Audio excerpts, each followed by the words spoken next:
দীর্ঘদিন পর উত্তপ্ত হতে যাচ্ছে রাজনীতির মাঠ। ২৪-এর আন্দোলনের মধ্য দিয়ে শেখ হাসিনা পালিয়ে যাওয়ার পর থেকে গত এক বছরে নানা দাবি দাওয়া নিয়ে বিক্ষোভ সমাবেশ করেছে বিভিন্ন শ্রেণী পেশার সংগঠন। নানা ইস্যুতে কোনো রাজনৈতিক দলও কর্মসূচি পালন করেছে। তবে রাজনৈতিক ইস্যুতে সুনির্দিষ্ট কর্মসূচি নিয়ে কোনো দলই রাজপথে নামেনি। এবার সে ধরনের কর্মসূচি নিয়ে মাঠে নামছে জামায়াতে ইসলামী সহ ৭টি দল। পিআর পদ্ধতিতে নির্বাচন সহ তাদের কিছু দাবির প্রতি বিএনপির তীব্র আপত্তি থাকায় ঘোষিত এই কর্মসূচি রাজনীতিতে উত্তাপ ছড়াতে পারে বলে আশঙ্কা করছেন অনেকে।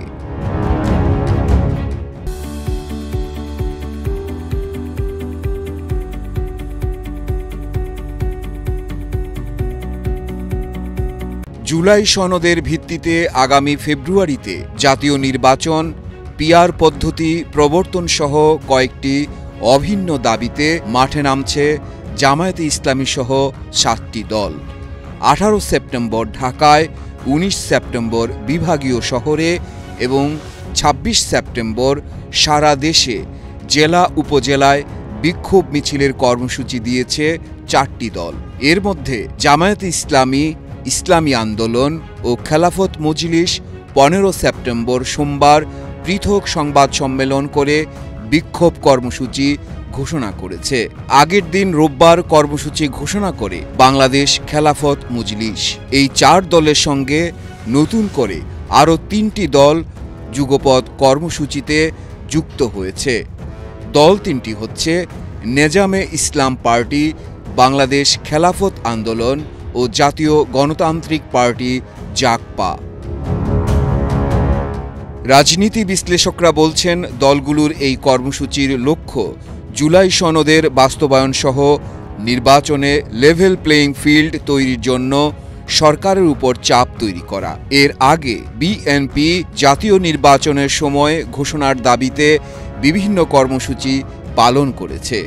এখন জুলাই সনদের বাস্তবায়ন প্রক্রিয়া নিয়ে বিএনপি সহ গুরুত্বপূর্ণ রাজনৈতিক দলগুলোর মতবিরোধের মধ্যেই জামায়াত ও ইসলামী আন্দোলন সহ ৪টি ইসলামী দল অভিন্ন দাবিতে এই প্রথম একযোগে কর্মসূচি ঘোষণা করল। দলগুলোর এই যুগপৎ কর্মসূচিকে নির্বাচনী রাজনীতি মাঠে গড়ানোর ইঙ্গিত হিসেবে দেখছেন বিশ্লেষকরা। আবার কেউ কেউ এটাকে নির্বাচন কেন্দ্রিক সমঝোতা বা বোঝাপড়ার আভাস হিসেবেও দেখছেন। জামায়াত সহ ৪টি দল যেসব দাবিতে কর্মসূচি ঘোষণা করেছে তা অনেকটাই এক ও অভিন্ন। কর্মসূচির তারিখও এক। দেখা গেছে কেউ ৫ দফা, কেউ ৬ দফা কর্মসূচি দিলেও মূল দাবিগুলো অভিন্ন। দাবিগুলো হচ্ছে জুলাই সনদের ভিত্তিতে নির্বাচন অনুষ্ঠান, জাতীয় নির্বাচনে সংসদের উভয় কক্ষে, কেউ কেউ উচ্চ কক্ষে পিআর পদ্ধতি চালু করা, অবাধ, সুষ্ঠু ও গ্রহণযোগ্য নির্বাচন নিশ্চিত করার জন্য প্রতিটি দল ও প্রার্থীকে লেভেল প্লেয়িং ফিল্ড বা সবার সমান সুযোগ নিশ্চিত করা, বিগত ফ্যাসিস্ট সরকারের সব জুলুম, গণহত্যা ও দুর্নীতির বিচার দৃশ্যমান করা এবং স্বৈরাচারের সহায়ক হিসেবে জাতীয় পার্টি ও ১৪ দলের কার্যক্রম নিষিদ্ধ করা। এদিকে ৫ দফা দাবিতে কর্মসূচি ঘোষণা করে জামায়াতে ইসলামীর নায়েবে আমির সৈয়দ আবদুল্লাহ মোহাম্মদ তাহের এসব কর্মসূচি বাস্তবায়নের মাধ্যমে জনগণের দাবি আদায়ের লক্ষ্যে ঐক্যবদ্ধ হওয়ার জন্য দেশবাসীর প্রতি উদাত্ত আহ্বান জানিয়েছেন।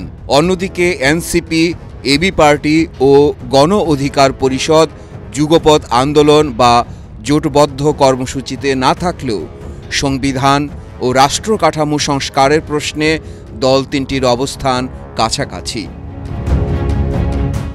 সংশ্লিষ্ট ব্যক্তিদের সঙ্গে কথা বলে জানা গেছে, কৌশলগত কারণে একটি দল এখনই কর্মসূচিতে যাচ্ছে না। আরেকটি দলের ২ মুখ্য নেতার চিন্তা বিপরীতমুখী।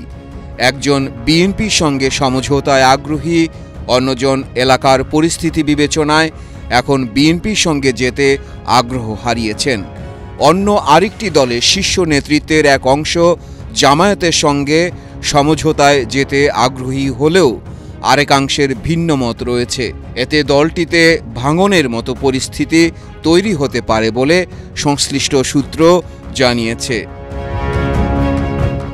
মাহফুজ জুয়েল, বাংলাদেশ প্রতিদিন।